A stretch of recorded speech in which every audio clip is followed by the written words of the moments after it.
Alright, Pelgar, I love you more than anyone else, bro, but why you built like a combination of Yujiro Hanma and Human Shrek? Thank you to our $5 patrons, Sinus Lancelot, Artgoon, and the Divine Anpu. And a big thank you to our $25 patron, the Mr. Greed. Now, before we hop into this breakdown / review of chapter 57 of Four Nights of the Apocalypse, please leave your own thoughts on the chapter in the comment section down below. Leave a like and subscribe if you haven't already. Also, make sure that little notification bell so you don't miss out on any videos that come to the channel. Also, I do have a Patreon down below where you can support me for as low as $1 a month. Any support would be appreciated. Now, let's get into last week's poll. So last week I ended up asking y'all, with the introduction of 3 of the Four Nights of the Apocalypse and the likely soon-to-be introduction of the 4th, who out of the 3 we met so far do you think is going to backpack the squad the most? Who's going to be carrying for a majority of the adventure? And while a lot of y'all brought up good points about how Seven Deadly Sins is a much more balanced series than that, like usually you don't have one main carrier outside of your like literal main character exception in terms of Meliodas, obviously there could only be one to take the lead.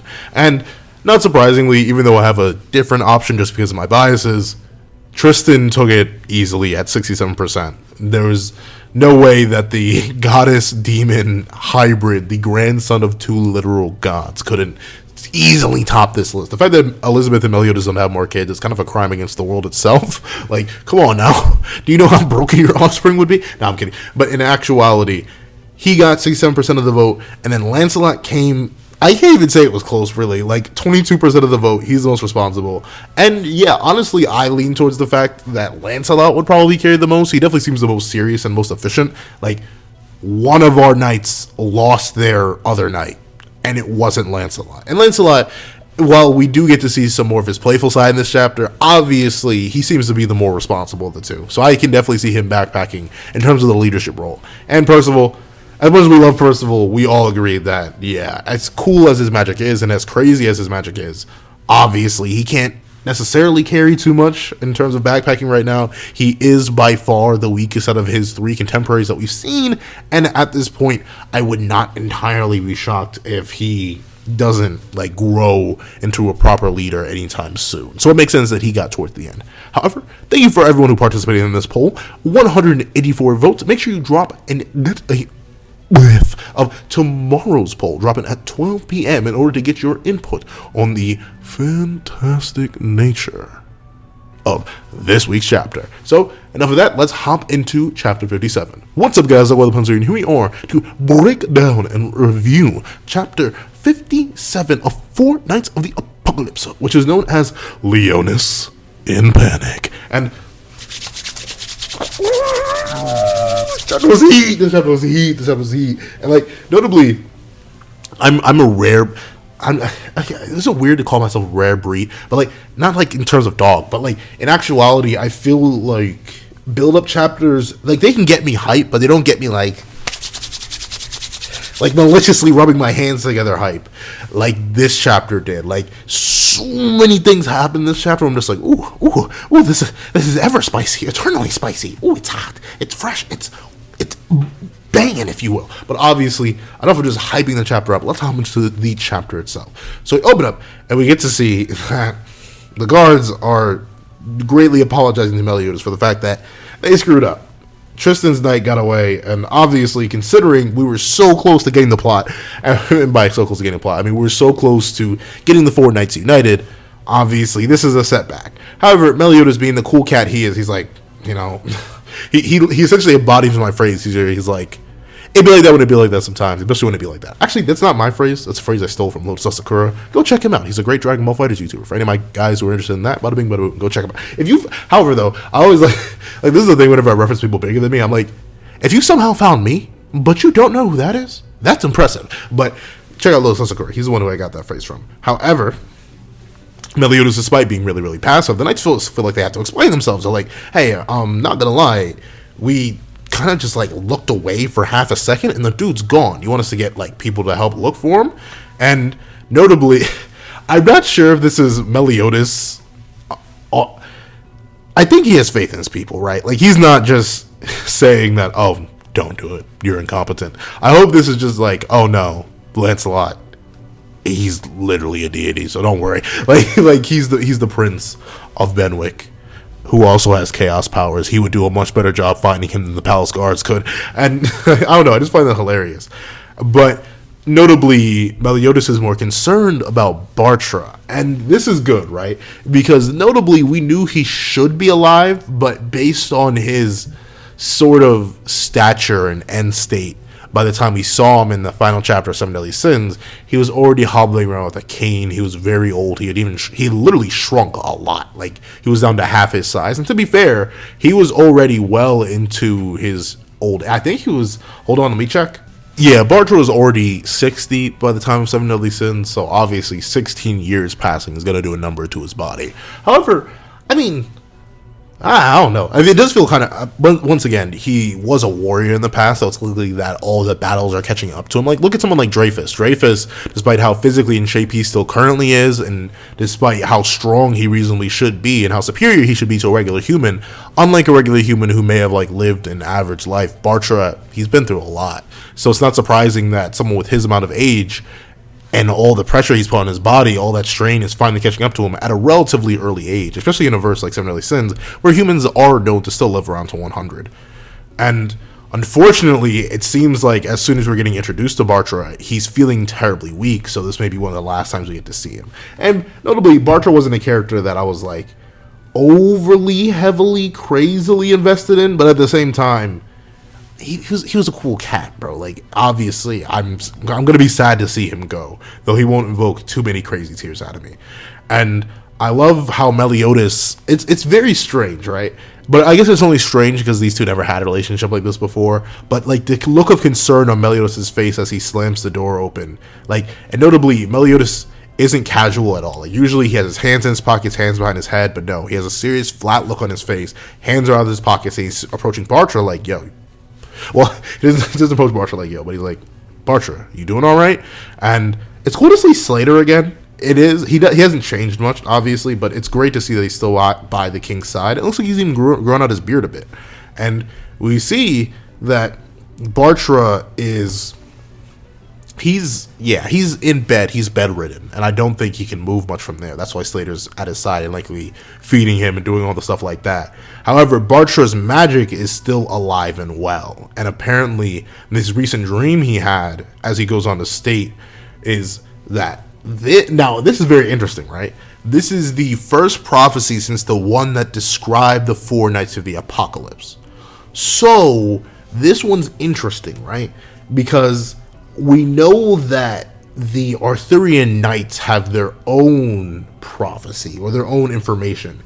And I'm assuming this comes from the rat, and that rat being Kion. Like, if once again, for all my Kion sympathizers out there, if you all end up being right, I wish I had money to pay. But, like, I don't have anything to bet on, but at the same time, that's crazy if he's not working for Arthur, especially after this chapter. Because notably, the exact same night that described the 4 Knights of the Apocalypse, or that exact same prophecy, is the one that Bartra apparently had, and that's the last one he did have. So this vision advantage still is Bartra. It's not anybody else. So for I think it was like last chapter review or the chapter review before that, I mentioned hypothetically maybe Bartra had passed away off screen, and thusly someone like Veronica or Margaret ended up inheriting the vision power, because we never actually got their native magic, so we don't know what that is. And it's entirely possible that this magic could pass on to his descendants, or a variation of it could. Like, Bartra experiences it through dreams, but who knows, maybe they'll have like an Oracle of Delphi from Percy Jackson effect, where they essentially get hijacked by the future and like speak things into existence. I know I'm going way off to a tangent, but I just find it very interesting that this is the first prophecy since the 4 Knights prophecy and what they looked like. And notably, that means that Meliodas and the whole kingdom essentially has been operating in a dead zone, because Bartra couldn't like cough up another prophetic dream. And that means that obviously any information that came from Bartra gets relayed to Meliodas, who he relays to his knights, and his knights obviously have some connections to some shady individuals that the kingdom may be fighting. You know what I'm saying? However, this prophecy is one we don't get to hear initially, because we get that close up of Meliodas' eye, and then we cut away.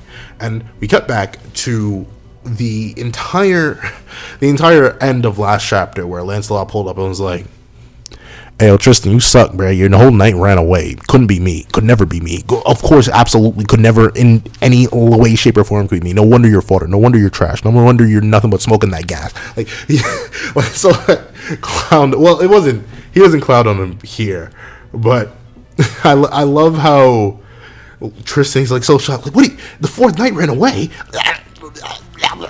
How? Why? What do you mean? And once again, I love how casual Lance is. He's like, hello, it's not like I understand how you messed up. I just know that I was told the king told me to go take care of it. And I love, and like, this is a side jab. This is really, really good.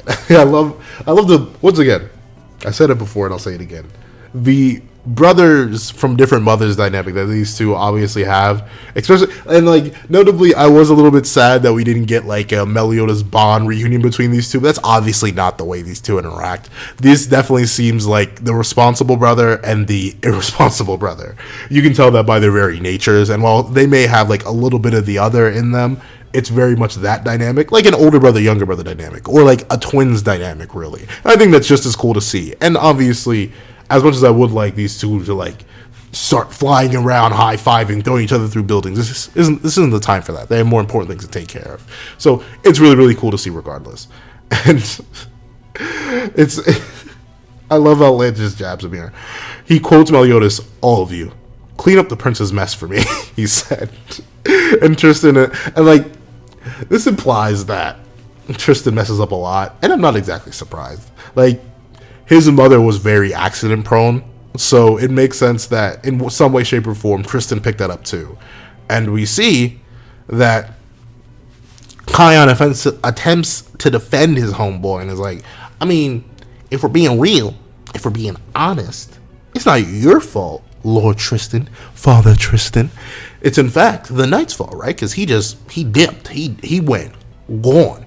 And naturally, it doesn't matter whose fault it is, as Lancelot points out, because he's like, well, the worse and the longer the worse the situation gets and the longer we let it go on, it's not going to look good for any of us. And in fact, it could become an international issue. If it becomes an international issue and this knight escapes and then gets captured by Arthur, it's a no-go for us, and we literally just lose. And we see that Lancelot essentially decides to divide the group into the east, west, and south, because the only direction that this person could have gone is east, west, and south. However, the weird thing is, like, Lance notes the castle's north of here, but what if he just went in the opposite direction? Like, what if he just went more north? I think the castle is dead center in the middle of the kingdom, so I don't know why Lance is so confident that he's either east, west, south. Well, yeah, like literally east, west, and south. Especially when, like, I mean, I would not trust the Percival squad with the whole Tristan platoon. Obviously, I wouldn't trust those two together. But considering, to some degree, like, Lance, I know you may not be able to fly. You may still be, like, ground bound, but you can at least leap between building to building just as efficient as someone like your parents would. And we know Tristan and Percival both have access to flight. So the way that Lance distributes them, where he limits Tristan and limits Percival to their respective groups, I get why you would want to limit Percival, considering he's having this whole hope crisis and his power is so dependent on his allies, I guess. But even then, like, Lancelot doesn't necessarily know that. He didn't show up and see that. So it's kind of strange that he's like, alright, let's Scooby-Doo split this up, bada bing, bada boom, and then he'll be shocked when he's foiled by those meddling kids, by those meddling daddies. But, of course, it's too late to apologize. It's too late. Because Lancelot splits them up by Team Tristan and Team Percival. And, like, once again, I get why you may want to isolate Percival, but Tristan can literally fly. Like, wouldn't it be better to have this supposed trusted team of Tristan, even though, actually, now I think about it, Isol's gone. So it would be just Kion and Jade. And notably, I still don't trust Kion as far as I could throw the one ultimate Escanor. So maybe it is a good idea to have Tristan sticking with them. Maybe Lancelot knows something that I don't. And you can almost see that that Kion isn't very happy with the team alignment, because his one eye that we see, like, he looks disappointed and has this frown on his face. And I'm not sure if that's because the eye is guided towards Team Tristan and he's still mad that he couldn't get Tristan up out of here, or at the idea that, wait, I'm bound to my liege. And obviously, as strong as Kion is, I don't think any sylph or anything that Kion can really do is going to be able to incapacitate the literal Twilight Prince, as I like to call him. So maybe it was a good idea to limit them. However, we get to see that the decision is made for the Tristan platoon to go west, and Team Percival can go east. Once again, like, this isn't their hometown. Apparently, like, do they even know the difference between east and west when it comes to Leona? I mean, I guess just walk the opposite group of the Tristan squad, but still, kind of wild how you're allocating this to them. And Lancelot apparently decides that, you know what? I'll do it myself. On that Thanos mentality, essentially. Because he says he's going to look around the South Gate by himself. Hopefully, like, notably, obviously, it's not hopefully, because I read the chapter. And hopefully so did you. But reasonably, it's kind of insane that the whole, like, what if the fourth night just dipped? like say in all this time you spent talking, all this pointless fighting, like all that, like say the knight essentially fled the moment Tristan turned his back and like started walking away, then what's stopping this man, a 4 knights level character, from just zoom like right out of the kingdom? Like, I get it, you want to hit the gates because those are the main exits and entrances at the same time, but unless there's some interconnective system between the gates that allows you guys to interrogate one another in terms of what you guys are seeing and feeling, it's unassuming. So I don't necessarily get, I mean, I get it. You really have, they don't have any other option. That's mainly why they're resorting to this in my mind. Because reasonably, if they don't start searching now at those specific gates, the main exits, they may never find him, and that's no good. So the group gets ready to split, but before we do get to split, we hear someone kind of spit. Well, not spit. No, spit on Lance's name, if you will. Someone calls him a bossy, unofficial child, and we see and hears it and looks over, and then we get to see her little dark spots, and she sees Kion, who's smiling. Like, how do you trust this guy? Like, Lance, you should be able to read his mind, right? Like, just being, like, Lance, your entire presence here should ruin whatever he has planned. You should know what's going to go on because you're looking at him. I'm kind of shocked. You're not even looking at him, because fairies can hear thoughts. They don't even have to really look at you to read your mind, especially in Lance's case. Lance can have his back to you and still figure out what you're thinking. So the fact that somehow he's not getting Kion, pretty darn impressive. On Kion's part, at least. But, man, really don't trust Kion. However, we get to see that Lance is like, well, regardless of that, and regardless of Anne noticing that Kion is on demon time, he's like, well, you gotta know what the fourth knight looks like and what he's like. Might as well get as much information together on him as we can. And we see that, like, how do you, once again, I'm kind of shocked. And I know, the pencil, it's not really treason if no one died. Yeah, I know, but it might as well be. I don't know why we're still trusting Kion, because while they try to do something that's more optimal, like literally just getting information together, Kion's like, do we really need to get information? We'll catch him first. How are you going to catch the dude if you don't even know what he looks like? Like, I get Kion, I get Tristan could maybe spot him and know what he looks like, but how do you people who've never even met the dude know what he looks like? Come on now.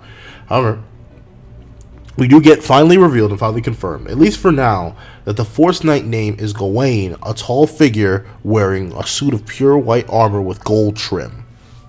And interesting, he is the first tall knight, and so far the only tall knight that we have, which is pretty cool. Like, I'm not saying that Tristan and Lance are necessarily short, but they aren't giants either. Like, Bond was like 7 foot, so it's kind of cool that we do have at least one tall dude. And I wonder if this tall dude, once again, because I know he's supposed to be a warrior of the sun according to Arthurian mythology, if he has sunshine, if he's just constantly in the state, because notably, unless the armor changes sizes, he should be bursting out the wazoo. Unless the armor is the limiter, it'd be kind of crazy if Gawain was the exact opposite of Escanor, where, like, when he gets stronger, he slims down, and, like, he's at max size whenever, like, 99% of the time, and then he sort of has the reverse effect to extend his lifespan, where he gets, like, more consolidated. I don't know. It's kind of weird, but I do really like the armor design. And we get to see that Percival is very excited to hear about Gawain, right? Because he's like, ooh, okay, golden magic, what else? And Tristan, being competent, is like, sorry, that's all I got. And even Percival is shocked. He's like, really? That's it? Man, woman, hair color, like anything. Like, it is kind of shocking, right? And no, I guess Tristan really is incompetent. And this is, like, I don't want to call Tristan incompetent. I really don't. But so far, he hasn't proven himself too much. He can't pick subordinates. He literally at all. The only decent subordinate he has, and even then that's questionable, is Jade. The only the one contribution he's had to the narrative up to this point is currently running away. And obviously, he didn't do very good of a job of even connecting with this knight, considering he never even got to see his face, or their face. Even Lancelot's disappointed in Tristan, and I'm not gonna lie, I am too. However, we do get to see that Tristan just straight up explains, like, yo, not gonna lie, the armor remained on. You know the joke I'm trying to think of, but like, the mask stays on during blank. And Tristan's like, oh, I'm sorry, the armor remained on for our entire journey, so honestly, I don't know. Like, dude, how'd you even know? Like, what if this was a fake? Like, I know gold-colored magic, but what if, like, I mean,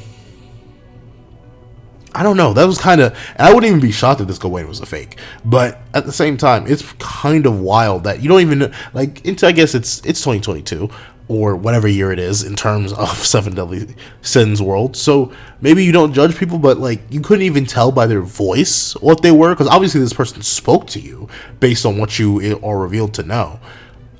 I don't know. And like, luckily enough, Lance calls him out for this, and this is like the best of brotherly interaction. This is the first, actually, has he spoken with a music note before?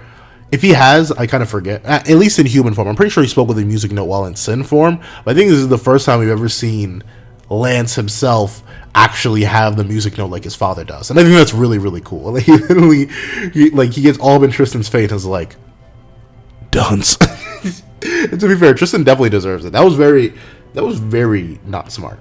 And of course, we get to see that Tristan is depressed because obviously he's a failure. And dude, like, Kion, have some respect, dog. Because Jade is like, at least Jade is on the positive side. Like, don't worry, Prince Tristan. Even though you messed up, yeah, there's always next time for you to not be a failure. Meanwhile, Kion is like, let that stray dog bark. Like, dude, like, Lancelot, prince of a whole nother kingdom. If he want, like, once again, I'll say it once, I'll say it again. If he wanted you dead, you would be. Like, you're lucky that Lancelot isn't awfully vindictive, because I mean, still at the same time, for some reason and somehow he came super late to this fight, but he may not know. But at the same time, especially considering this is the weird thing, right? Because we see Lancelot look at Tristan, and Tristan is only standing directly in front of Kion, but Lancelot, he gets the bond eyes and is like, Tristan, homeboy, home slice, level with me real quick. You're hiding something else, huh? But you couldn't tell that Kion was? Like, Kion's literally out here insulting you, calling you different types of names, and you can't hear his heart screaming loud and proud that he's a traitor? Like, come on, this is Lance Lacken. Like, I'm not gonna lie to you, it is Lance Lacken. And of course, and once again, Tristan, I mean, I kind of get why he hides this last bit of information, but at the same time, how'd you hear this last bit of information and not know anything about the individual? Like, you somehow got the fact that they were related to King Arthur, but you couldn't get the fact that they were literally anything other than a person in a tall suit of gold armor with whatever trim. Like, that's kind of crazy. And I love how Tristan, like, Lance, once again, he's great because he's like, oh, I mean, if you won't say it, I will. And Tristan gets mad because Lance is reading his mind. And that is a funny dynamic. Once again, I really do like their brotherly dynamic here. But in the same breath, it's not necessarily too insane. It's just because we know that just because you're another species, it doesn't mean your heart is necessarily locked off from anyone in the fairy clan. Like, King, especially once he got his full wings, was literally just sitting there and hearing the yelling of Mael's heart while he was a corrupted goddess 4 commandments deep. So obviously there's no limitation to the heart reading of the fairies, but at the same time, it's cool to see that even a hybrid like Tristan and all of his different abilities, he's unable to resist it at all. And we finally get Lance to make Tristan say it, that Gawain, the fourth knight, is blood related to our nemesis King Arthur. And once again, how did you figure that out without even, like, once again, I guess it's whatever year it is in Seven Deadly Sins world, but you can't tell me if Gawain is a boy or a girl by their voice. They would have to tell you this, right? Unless, and once again, I wish we got some of Tristan's journey and we weren't just hearing about it in hearsay, because maybe it would make more sense then. Because notably, it seems like Tristan went out without a platoon, which Lancelot did too. But he went out, met this one knight, and instantly brought him back, which seems quite contrary to what Lance did, where Lance actually went and tested Percival. And I do think Lance testing Percival in some ways was pretty darn risky, allowing him to fight certain people when he knows for a fact he's one of the four knights. Kind of reckless on Lance's part, but maybe he was really banking on that prophecy. But really, Tristan, you just went out, met the dude, found out somehow that he's related to Arthur by blood, and then brought him back here? I'm not gonna lie, sounds a little bit treasonous, know what I'm saying? But no, right, I don't know. I just, this whole Tristan so far and his whole entire platoon has felt like their mistakes and their actions have felt very forced. Nothing necessarily feels organic about this. Like, Tristan, I know you're your mom's kid and you're kind of an idiot, but at the same time, how do you do this, bro? Like, how do you manage? How do you function, my boy? And of course, Percival's like, I'm sorry, what? Like, I love the face he makes. Like, it's that he's not even sweating. It's just this face that Nakama draws where he's like, and that's it. And of course, we get to see that the rest of the group is freaking out, except for someone, obviously. And I love how even Nasi, like, he takes his hat off and grips it in fear. He's like, wait a minute, related to that dude. That dude almost got me killed a couple times. I love the shock on their face. Everyone's sweating a little bit. And even Jade is like, oh, is that true? And Kion, once again, gives no like, Lance, dude, is your heart reading, like, maybe Kion has some resistance towards it, but even then, that, like, the thing is, right, if I'm Lancelot, anytime I can't read your heart is a red flag. Like, either I read your heart, which I know I can do at a decent range, considering exactly where Lance is standing here, he should be able to hear Kion's heart. So the fact that he can't, especially when Kion, it's not like Kion's being subtle about it at all. Like, he's literally insulting Lance, calling him literally a stray dog, and then proceeds to have no reaction but an interested chin stroke to the idea that Gawain is related to Arthur. Like, once again, I know I'm a reader. I have beyond this verse levels of power in terms of my perspective and instinct. So of course I'm going to be a tad more observant than your average in character or like in story character. But at the same time, this stuff is blatant. Like, blatant. Like, we just got through a whole blatant act of treason, and we've seen that you can read hearts from this range. So the fact that you aren't reacting at all to Kion's very, very, very sus behavior is kind of wild. I can get Tristan letting it slide, even though I really don't. That's a straight up treason still. But Lance, Mr. My enemies don't get a second chance to say anything about me because they all end up dead, Lancelot? Like, come on now, bro. You're better than this. However, we get to see that the silence of this fact washes over the whole group, and Tristan gets annoyed with Lance because he's like, come on, no, dude. This is why I didn't tell anyone, because I knew it would make everyone annoyed. And once again, it's cool that we consistently get shots of the three knights. Like, even in moments where it kind of doesn't, actually, no, it makes sense positioning wise. But like, notably, if you'll see it throughout the chapter, we get all three in these little unique different poses and shots together. And I love how in this shot where Tristan's like arguing with Lance and yelling at him, Percival, he's just standing there dead-eyed in the middle, two dots for eyes, and Lance is like, he's literally picking his ear and is like, whatever. I legitimately, like, the reason I say older brother vibes is because that's what an older brother would do. He's like, I don't care. I don't know. It was really, really cool. And of course, you get to see that Lance is like, once again, being purely logical on the lines of, well, if it's the truth, you have to come out with it.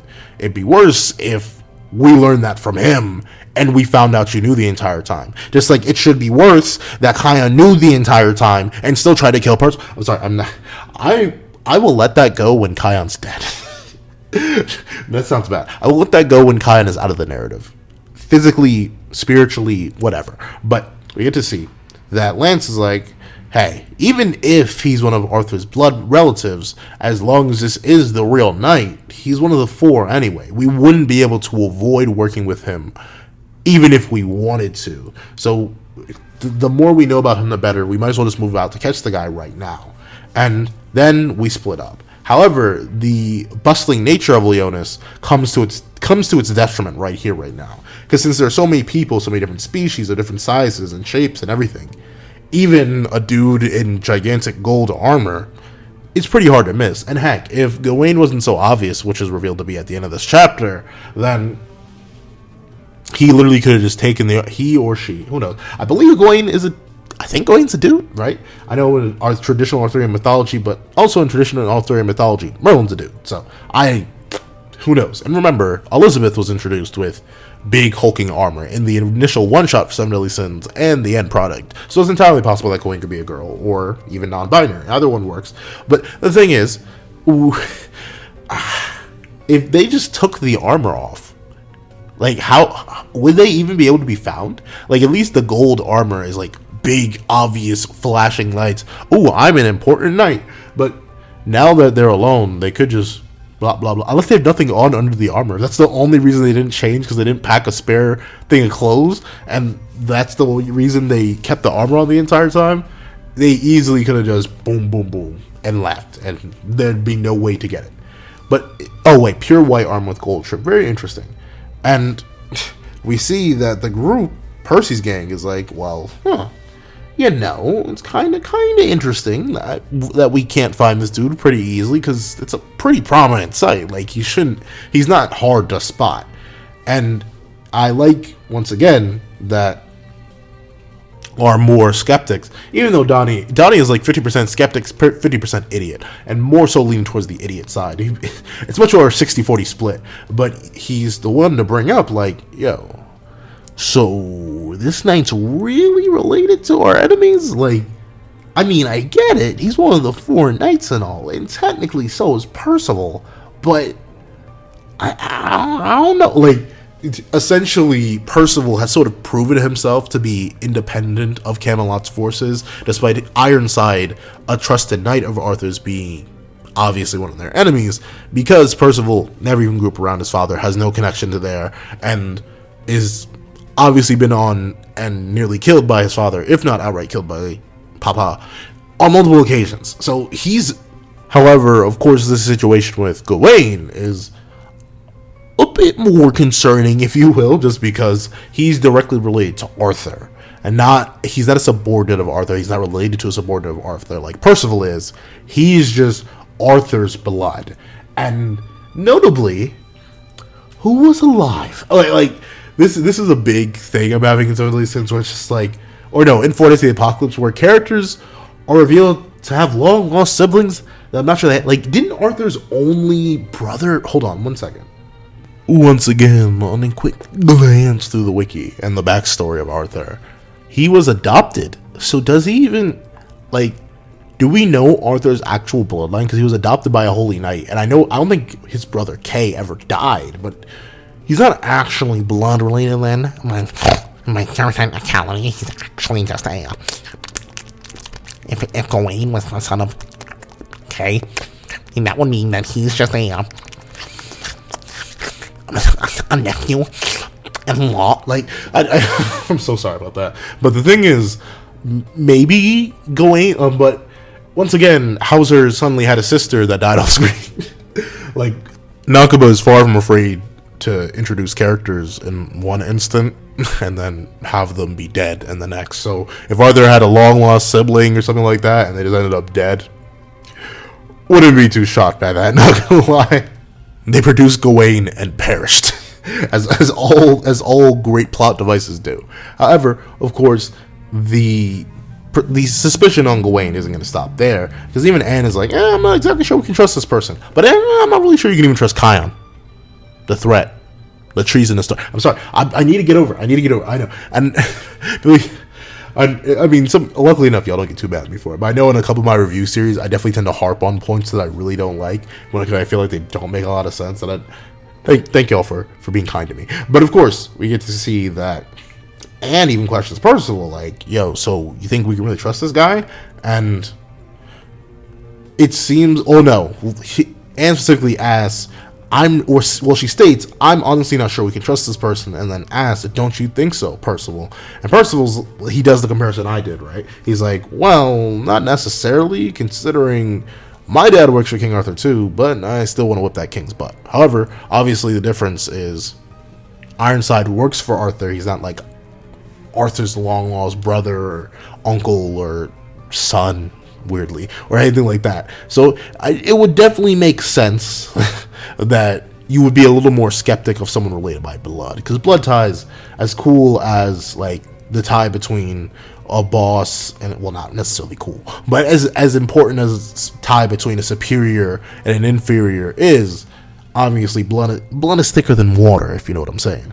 And that leaves us with this interesting point where Donnie and Anne are sort of like, oh yeah, but then why we leave the palace? And Nasians goes out of the way to kind of break up the conversation. He sighs, and obviously they ask, like, yo, what's good, bro? You've been sighing a lot. And I love how Nasian's, once again, best boy, and the analyst kind of do it. He's like, well, being real with you, we finally made it to Leonis. We made the huge plot jump. We did what we could, but there's not even a moment of rest for us. We have to keep going, keep hearing all this new stuff, all this new trouble stirring. It's just a lot, man. And reasonably, yeah, because we got to remember, we've been following the Four Knights for a year, but like I said, at most it's been a week for them in verse. So they've gone through a lot, like to the point where none of Donnie's hair has grown back.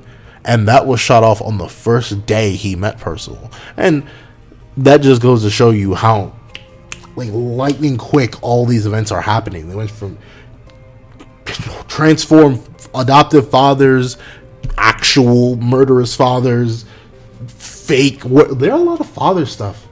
There's a lot of like weird fatherhood stuff in the build up to the transfer to Leonis. But essentially, they went through a lot up to this point. Cursed woods, demon eating villages, meeting sins. Like, they've been through a lot. And we get to see that even Donnie is a little bit like, you know, now that you mention it, yeah, honestly, we met Tristan, the Prince of Leonis. Tristan, the Prince of Leonis, and Lancelot's one of the Four Knights. It's kind of crazy. And I love how... Well, no, I'll get to that in a second. But it's even cooler that Nasians, he kind of like locks in on an interesting... But then again, weren't you conked out? Well, actually, no, he did get up. But he's like, you know, now that we're talking about strange things, that transformation and that language, what was that? And Nasians realizes that, the scientist broke out too much. And he's like, hey, sorry to make you recall that. Don't worry about it. We'll figure that out another time. But then Percival just straight up admits, like, yo, let me live with y'all real quick. I was 99.999999978% sure y'all had died. And being completely real with you, I don't remember a thing about what I said or what I did or anything like that. All I know is that just like when I almost lost to Ironside, you guys pulled me back from that. And I'm super happy that y'all were able to do that. And he's so happy to have all of them with him. Man, Percival, he's just the purest of boys. I need him to hold a grudge. Look, man, and to be fair, I never actually saw that interview. I just remember someone commenting there was an interview where Nakaba said it, like, oh, appreciate this happy-go-lucky Percival while you can. But I really, like, this is one of the rare times where I truly, like, really want to see the world break this character. Like, unfortunately, if Nasians has to be sacrificed, Nasians has to be sacrificed. Because I know that dark, edgy shadow arc is going to be peak personified. So, like, there's too much build-up in the idea that Percival's friends are so important to him, and the idea that if he ever loses his friends, certain bad things could happen. You know, maybe an apocalypse castle. And like there's so many different things that could possibly happen if he's losing his friends, and he's come so close so many times. So what happens to the one time where there's not a Tristan, there's not a him, no one there to heal them, and they truly die? Like if we honestly get a Krillin moment, but obviously we don't have Dragon Balls, like say in a big final attempt, right? Like Ironside and Pelgard have both shown up, and they're just wrecking house through the group. And Pelgard, interested in the power and potential that Percival has, like grabs Nasians or Donnie or Anne by the throat, and is like, "Ha, my boy! Let's see if your hope can fix this." And then, like, either grips or lights their body on fire. And, like, truly just chars them to a point where Tristan has no hope of healing them. And he sees that. Like, what kind of next level Super Saiyan beyond God rage are we going to have here? Like, I'm super interested to see where Percival is going to go. Because, unfortunately, as much as I want the guys to stay relative in the narrative, they are much more useful as death tools. And development tools. They could be very easily sacrificed here. And I think once again, I'm not the best at predicting foreshadowing. I'm much more good at picking up in hindsight, as always, because hindsight is 2020. But I wouldn't be shocked if all these moments where Percival manages to save his friends, or his friends get to live just in the nick of time, is building up to that big bad final moment where as I like to call it, the Dragon Ball safety net is ripped away. Like, there's no way to recover them.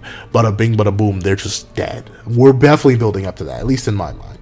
And I love how all of his friends are like, "Man, Percival, you too cute, dog. I'm gonna feel these wholesome emotions, bro." Because like, Nalcians blushes, and is like, you know what I'm saying? I don't know about that life. And Donnie, you jerk. Like, he's the only one that looks like remotely judgmental, but even he's sweating. Like, he appreciates it. And we see that Percival, they kind of all get this idea here, where they're like, "Come on now, we're in this together." Like, it's so many death flags, bro. Like, there are numerous death flags here where I'm like, someone gonna die. Who? Unfortunately, due to, like, this is a big rips, right? Because no one in the comment section has told me that Nasians is important, and at least Donnie is tied into a previous character from the last series. Nasian, as much as I love him, he's the most expendable, because I know Aunt Galahad is from Arthurian mythology. I know she is, and I'm pretty sure she's Percival's love interest, so she can't die anytime soon. Who knows, maybe in the future. But still, in terms of who's likely to go, and who's likely to go quick, fast, and in a hurry, I mean, it probably will be Nasians. And like, he's getting the most, like, built up to, right? Because meanwhile, while Anne and Percival, like, they're slapping him, they're rubbing him up. Ew, I shouldn't say that. But he's like, Anne and Donnie are like, "Come on, don't be silly. No, you can't do a thing without us." And Percival's just laughing him along. Meanwhile, Nasians is holding his head low to the ground, and he's stuttering. He's like, "No, but you've always been there. You've always been my." And Percival hits that owl 180, and this just goes to show how much first impressions matter, kids. Because Percival immediately is like, "Yeah, Nasians, I'm your guinea pig." Like, and I know it's not meant to be ominous, but the way Nakaba draws him there, it just shows how deeply internalized that has become. And you even see that the others acknowledge that too, because it's like Tani breaks into this huge stupid grin and just puts this, like, sad hand on Nasian's shoulder as he sighs in defeat and disbelief. He's like, "I really messed up." I'm not sure if they're just like, it's the modern era, so I'm not exactly sure if this is supposed to be like, what signaling this is. Just like, man, Nasians can admit that Percival was a really, really good friend, or a different kind of friend. You know what I'm trying to say? No, I'm kidding. But of course, we get to see that. I love how these are theorizing on Lancelot too, right? Because Percy instantly goes to saying like, "Oh wait, yeah, I guess Lancelot was friends with Prince Tristan, right?" And it's crazy how, and I love how even they point out, yeah, They may have been friends, but Lance was kind of flexing on that dude. And to be fair, Tristan definitely deserved it. And the natural question that comes up with that is like, wait a minute. Prince Tristan. I wonder if Lance is a prince somewhere. And I love how their response is, "Not in a million years." Like they don't even want to consider that. And That is pretty darn hilarious. I'm not going to lie. And how wrong they will be. But speaking of things that seem a little bit shady, Slim, and is like, hey, actually, hold on. We actually should pay a lot of attention on that Kion character. And I know it's always hilarious, right? When the words like characters, story, plot are used within something with characters, story, and a plot. Like, it's only a thing that's funny because I know I'm reading a story. That's the funny thing. But then we get to see that while Anne brought that up, the natural question is that, wait a minute, why do we need to be careful? Was he telling lies? And once again, I love how well this dynamic is established, that they know that Anne can tell that stuff. They know that that's her role, essentially, in the group. And Anne's like, oh yeah, bet. Like, straight up, massive ones. He was aware of everything. He attacked, and once again, like, Tristan, how do you do that? How do you do that, bro? Jade, how do you do? I mean, they know him. But Lance, how you do that, bro? Like, Lance wasn't there. Lance wasn't there. I really wonder what would have happened if Lance walked up instead. Like, straight up, if Lance walked upon that murder scene and then proceeded, like, I mean, to be fair, Jade and Isolde would end up dead too. I'm not going to lie. If I'm being completely honest, it's entirely possible they would have died as well. But if Lance were to have walked up on the site of Kion, Isolde, and Jade standing over the dying bodies of his squadron, and he saw Percival sealed up in that black ball, like, what would his reaction have been? I'm assuming he would instantly get to heart reading, right? Like, he would be trying to figuring out the situation in moments, and then he'd probably read, yes, the knight is almost dead. Wonderful. I'm completing my job for Lord Arthur. I can't wait to slop him up later. But in that moment, would he have just instantly executed like, here's the thing. Once again, I put myself in that position where last chapter, I put myself in the position where I was Tristan, right? And how I would have stomped my foot through Kion's chest and been like, hey, homeboy, home slice, homie, are you a traitor? Like I would have asked that because there's too much information leaning towards that. Like Anne very clearly points out, he attacked Percival full knowing he was one of the knights. That was a conscientious act of treason that he just got away with, I guess, because idiot. Like that's the thing. Tristan just seems incompetent, and unlike Percival, he doesn't have an excuse. Homeboy witnessed the full act of treason. I was just like, oh, that's so quirky of you, Kion. That's so quirky of you. Oh, how good. Well, now let it slide. You goofy, you. Don't do it again. Kion has definitely killed people before. Like, if they've ever gone out and hunted for knights beforehand and brought them back, Kion has definitely killed them. There's no doubt in my mind. Like, I remember when we first talked about, like, Lancelot, when he was revealed, and it was revealed that he's, like, a ferocious killing machine if need be. Like, we joked that, if Lancelot ever stumbled across a fake knight, you will never have to hear about that fake knight again. They're definitely dead. But, like, if I'm Lancelot strolling up on the situation at the same time Tristan did, I'm like, oh, yeah, you're dead. And I instantly executed Kion and tried to do my best to save the whole Percival squad and save Percival himself.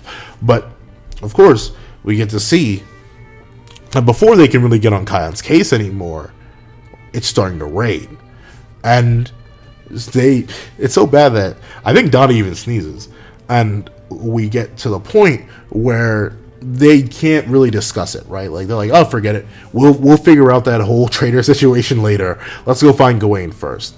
And we see that, well, once again, Donnie, he has, quote unquote, I forget, one of my friends says this all the time, golden retriever energy. Like, he has the attention span of a gerbil, where he just instantly is like, yeah, we're Team Percival now. Let's go show Tristan's band a thing or two. And instantly runs after Percival, who goes on a sprint. While Anne is like, yo, not gonna lie, I'm trying to look out for you. Like, once again, if I didn't rise up at that specific moment in time, they would have killed you, Percival. Well, they would have died. But still, death would have been a thing, and we don't want that. And obviously, once again, Anne also has the attention span of a golden retriever, because she's like, wait, upon hearing the name Tristan's Squad, she's like, wait a minute, about that. And Nasian's is like, oh, wait, something else? Is someone else telling lies? Was Tristan telling more lies and Lance just didn't say it? He's like, oh no, something even more important. Wouldn't Team and Galahad be cooler? And it's realistic, right? Because once again, it's easy to forget sometimes that I'm following a cast of babies. Like, it's weird to call them babies. They're 16-year-olds, but like they're not world-wise. They've grown up in very isolated areas. So them being like short-sighted, short-minded, not thinking everything through, it's very much in their nature. And of course, Anne has been hard obsessed with this whole leader thing ever really since the character was introduced to the squad as a whole in a more like calm manner. So it makes sense that she'd be so focused on naming a team and Galahad. And naturally, Nassim is like, well, I'm not gonna lie, I think it'd be more appropriate to call the teams by their respective Knights of Prophecy. And I love how that very logical argument gets the also intelligent response of, oh, but I'm our leader. And I love how Dottie's response is, you're still clinging to that. Like, we all agreed Father Lance was the leader. I think that's very funny. And of course, Percival, he's like, come on, wait, we gotta keep going, we gotta keep moving. And then finally, with the rain beginning, we get to see him. The rain hits a leaf, and within the light, within the gorgeous light, we see him. And, or them, or something in between. And this is very interesting armor, right? Because notably, we don't get to see like a full body shot of it, but we see it sitting down. And the armholes, well, the arms themselves are massive on the armor. And the armor's pretty big, I'd say. It's not like Escanor sized. But once he stands up, he's about level, he's very likely about level with the house he's sitting in front of. And notably, he seems to be relaxed now that he's sitting in the rain or sitting in a straight beam of sunlight. And who knows, maybe this is the incarnation or reincarnation of Escanor or something like that. 16 years have gone by. Escanor died 16 years ago, so maybe Sunshine just quickly moved on. It was like, new host, new ghost.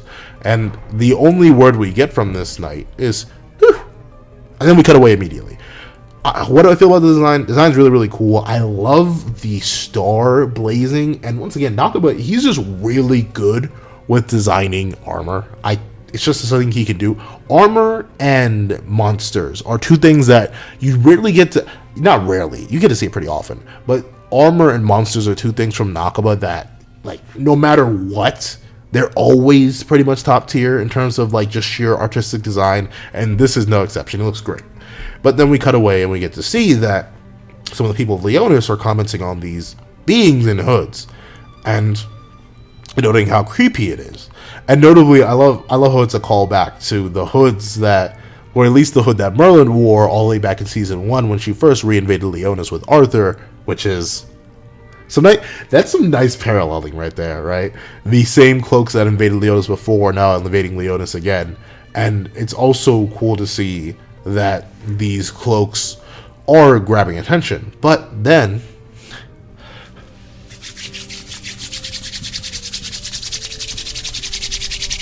oh wow, okay, my hands actually start to heat up there. But we get to see that a man says, fun kingdom here, lively. How about I start with a bite to eat? And like it has to be him, right? Like there's one Pelgard, either the dude right next to Pelgard is very, very tall, or Pelgard himself is pretty short. But I think that is Pelgard, right? Because that casual nature, and it's the build, really. It's very much the build that is convincing me that this is Pelgard, because he has like the same, I mean, his legs, no, even his legs were pretty big. Like, sure, he had the much more predominant upper body, like the big anchor arm swinging around. But I could definitely see him just taking off the armor and sneaking in, because no one knew what he looked like. He always kept the armor on. Unlike Ironside, who could likely, well, I mean, he wouldn't be recognized by anyone outside the group. But still, it's cool to see that this, and who knows, it could not be Pelgard. It very easily couldn't. But I'm confident this is Daddy. And I shouldn't say that. He's a full-grown dog. It's Daddy. But of course, and if it is Pelgard, I really like this base design, right? It almost reminds me, this is a weird comparison, but it almost seems like medieval Saiyan gear. Like, you know how in the Buu Saga, Vegeta wore nothing but the gloves, the boots, and like the undergarments of the Saiyan gear. He just didn't have the armor on. This reminds me very much of that, because it's the onesie, just like the Saiyan armor. It has high, like, up to knee boots, and on top of that, it has a thick, short Gainsman in it. But pretty cool to see. And I love how Pelgard, despite, and I'm going to call him Pelgard, I think it is, but I love how Pelgard, despite being on business, is like, well, you know, pretty cool. Before I destroy this place, let me get a bite to eat. Like, I don't think that's in the eating people sense. I don't think he's like the carrion eater Elgin. I think he's good on that front. So I'm very excited to see him wandering around. In fact, it would be cool, even though I think we are going to leap straight into some crazy conflict next chapter. I do think it would be very cool to see Pelgard just walking around and then accidentally run into Percival and be like, oh, hey, Percival. And Percival's like, do I know you? And then Pelgard's like, oh yeah, you may not remember me, but here. And then he like lights up a little flame, like a little bit of his blaze magic. And then like Percival and Donnie have this collective flashback of, oh no. Like, I mean, Percival, once again, he doesn't have too much of a negative reaction or stimulus to Pelgard, mainly because Pelgard is someone that Pelgard was mostly holding back on Percival and was just more interested in seeing how strong he was and what he could do and training him. Meanwhile, Donnie would definitely have a reaction of, oh lord, that stuff almost burned me to death. So I could definitely see him being a little bit scared to see Pelgard. However, we do spot somebody else, and this one seems to be a girl that we have seen many chapters ago. Now, if I could hypothetically guide your attention back to chapter 32 of Fortnite of the Apocalypse, I'd like to remind you of a certain lady with dark hair that we know is going to be very prevalent within the narrative because of their relation to another character within the narrative known as Lancelot. I would like to introduce you to Guinevere. Guinevere is a very important character within Arthurian mythology because she ends up becoming Arthur's wife, and then Lancelot smashes her on the side. And obviously, I don't think that'll turn out for Lancelot very well if he, uses the King of Chaos's wife as his side piece, but that is entirely possible here. And it seems like this woman may have some version of the vision herself, because while she's like being called after to like, wait, please don't run away, this lady runs out and she's like, no, I can't wait. A midday moon and a drizzle with distant thunder. I've waited so long for this moment. So what does that mean? Does this woman have some sort of prophecy power of her own? Is that why, like, say this is Guinevere, right? Say this is Arthur's wife, the one that he sought out. And she looks younger than she did in chapter 32, and Lancelot's premonition of her, mainly because, who knows, maybe some time will pass, her hair will grow longer, before she ends up becoming Arthur's bride. She was dressed up in that bridal outfit there, so who knows, maybe there's time for her to grow. But it seems like this ability to know what is going to happen upon the time of the midday moon and a drizzle with a distant thunder, that seems to be future knowledge that someone like only Bartra would have. And we know one of the main reasons Arthur has been so hesitant to attack Leonis is not only because Meliodas' presence there, but also the vision, his lack of foresight, his lack of knowledge of the future. So if he gets this woman who can tell the future and could hypothetically just leave the kingdom on her own because they don't know about her, and Guinevere can tell the future, I'm not sure if that's something she can do in original Arthurian mythology or if it's just a thing that Nagaba sort of co-opted to her character here, then it would definitely make sense.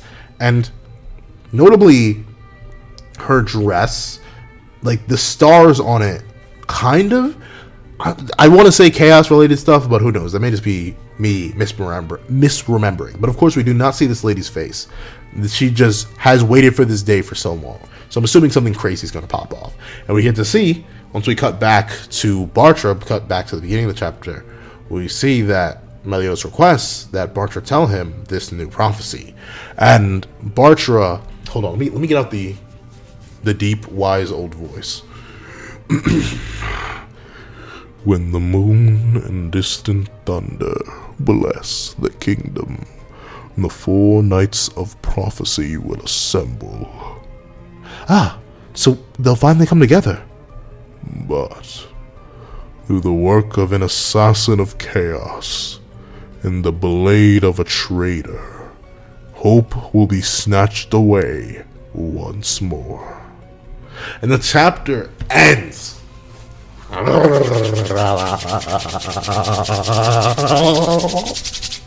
Okay, hyper friction that time actually hurt my hands, so let me just grab something cold. Okay, there we go. So, what does this mean, right? Obviously, Khan's a traitor, but like, because notably, even when Bartra says that, we cut to Khan and we get to see Khan holding a staff and both of his eyes being covered. Bada bing, bada boom, Khan's evil.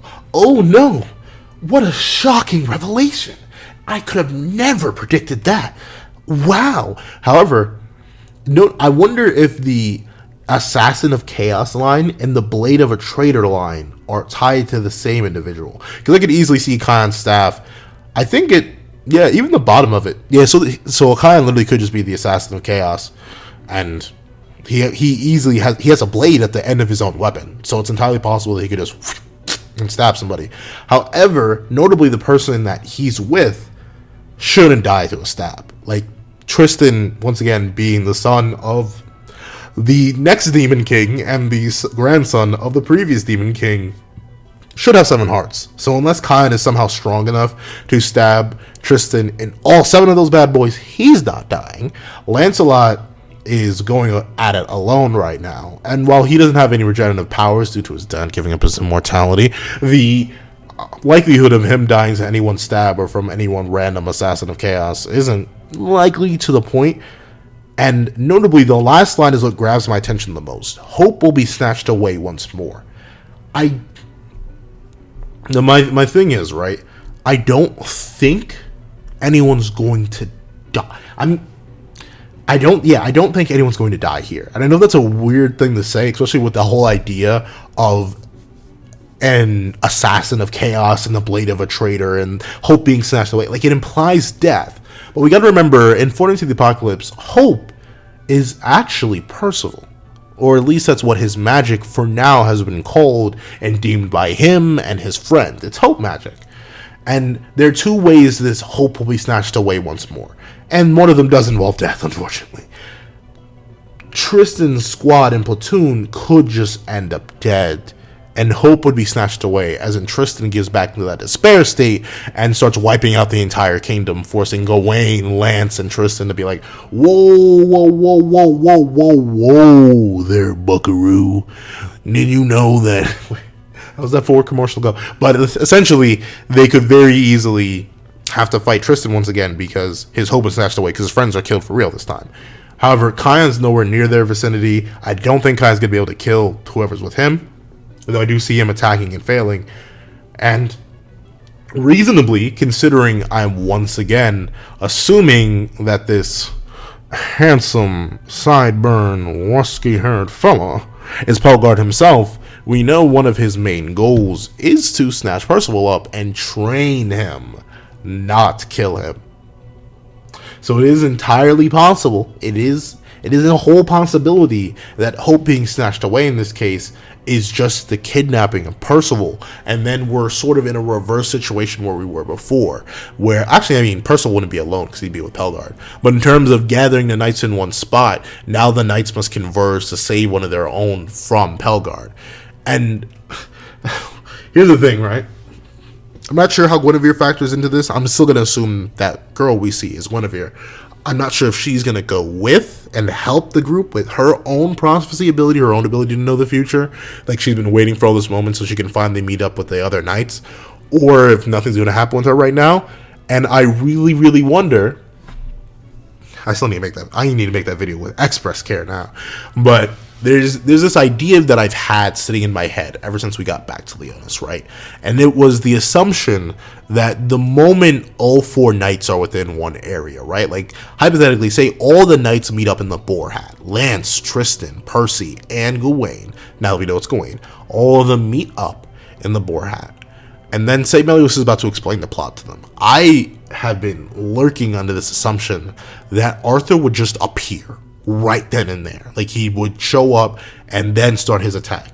But this invasion seems to be a whole lot more subtle. So I'm very, very intrigued. This chapter did a fantastic, amazing job of making me scratch and rub my chin. Rub my chinny chin tin. I'm so interested. There's so much mystery, so much intrigue, and we're building up to a great, exciting event. And whether it's small scale or a massive battle, you know what I'm saying? I am perfectly fine with either. We are ramping up the pace once again. I'm super excited and I can't wait to see what's next. 10 out of 10 chapter for me with all the hype and build up. Please tell me your thoughts on the chapter in the comment section down below. Thank you guys so much for watching. Remember to like, share, comment, and subscribe. And make sure you hit that little notification bell so you don't miss out on any videos that come to the channel. Also, I do have a Patreon down below where you can support me for as low as $1 a month. Any support would be appreciated. Thank you so much for watching once again, and I hope you guys have a wonderful day. This is That Guy with the Pencil, writing off.